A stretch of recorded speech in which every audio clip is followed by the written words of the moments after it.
జిల్లా బనగానపల్లె నియోజకవర్గంలో బుధవారం రాత్రి నుండి గురువారం ఉదయం వరకు భారీ వర్షం కురిసింది. బనగానపల్లెతో పాటు కోవెలకుంట్ల, సంజామల, అవుకు, కొలిమిగుండ్ల మండలాల్లో భారీ వర్షం పడింది.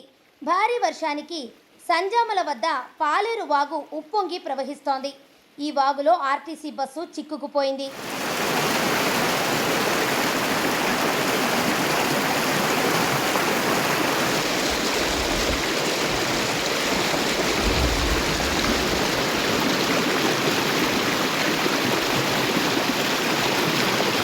వంతెనపై నుంచి పాలేరు వాగు 4 అడుగుల మేర ప్రవహిస్తుండటంతో తిమ్మనాయనిపేట నుంచి వస్తున్న కోయలకుంట్ల డిపోకు చెందిన ఆర్టీసీ బస్సు వరద నీటిలో చిక్కుకుపోయింది.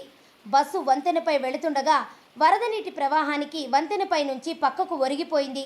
ప్రమాదాన్ని పసిగట్టిన డ్రైవర్ చాకచక్యంగా బస్సును ఆపేశారు. వెంటనే బస్సులో ఉన్న 25 మంది ప్రయాణికులు క్షేమంగా దిగిపోయారు. పాలేరు వాగు వంతెనపై నుంచి ప్రవహిస్తుండటంతో సంజామల, తిమ్మనాయనిపేట మధ్య రాకపోకలు నిలిచిపోయాయి.